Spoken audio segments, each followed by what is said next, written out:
Hi, my name is Eve Fisher, and I'm a real estate agent in San Francisco. Thanks for joining me on my channel. Today I wanted to talk about the questions that I get a lot, but that my clients are always a little embarrassed to ask me. The first is, what is escrow? Well, we use the term for a lot of different things, but mostly we refer to it as the period between the acceptance of the offer and the transferal of the deed.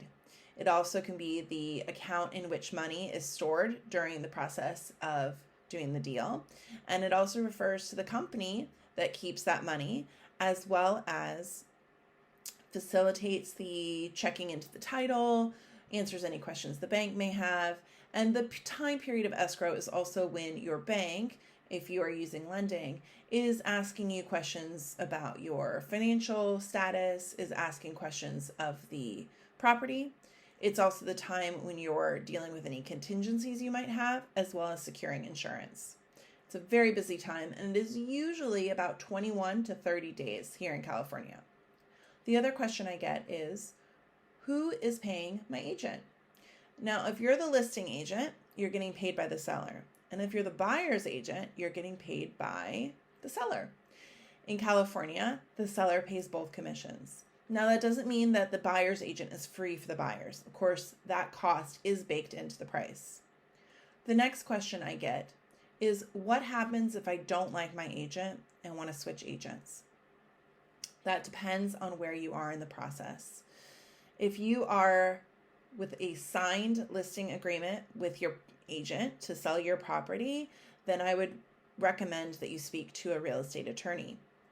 If you are working with a buyer's agent and have not yet found the property that you want to write an offer on, it's best to have a really honest conversation with your agent. Your agent does not want to be in a relationship that isn't working for you. A good agent always wants what's best for their clients. And if that means moving on to another agent, then they understand that that happens sometimes. Now, the other question I get a lot from buyers is, how long will it take me to find my perfect home? And that depends a lot on my clients. If my clients are looking for something extremely specific, something that occurs in very few properties, then it's going to take a lot longer. If my clients are in a hurry, sometimes that keeps the process moving, but sometimes that makes it pretty stressful, and it actually ends up taking a little bit longer than we'd hoped. The goal is to find the right property for you. And we can't always determine what inventory is coming on the market as well. So sometimes it can be a process.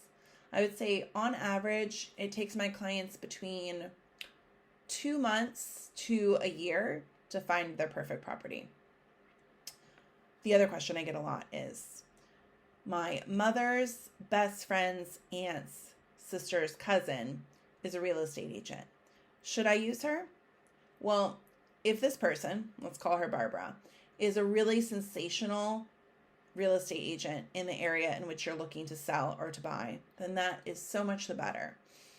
But it really does bear thinking about if the person has the relationships of agents in the area, the knowledge of the area. Those things are really, really important during your home search or your home sale process. And so that's something to consider. You can always ask Barbara to refer you an agent in the area, which I'm sure she'll be more than happy to do. And then the last question that my clients ask me is, what happens if we change our mind during escrow? Remembering that escrow is the period between the acceptance of the offer and the closing of the deal. And that really depends on the contract that you signed.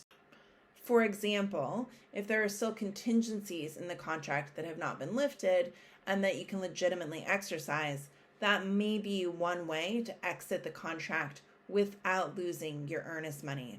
However, when in doubt, always speak to your real estate agent, who may refer you to a real estate attorney. And of course, keep that line of communication open with your real estate agent and discuss any misgivings you may have as early as you can in the process. That's the end of our basic questions that you may have had but were afraid to ask, and I'm sure there will be a part 2 in the future. Please don't forget to like this video and subscribe for future videos. Thanks so much.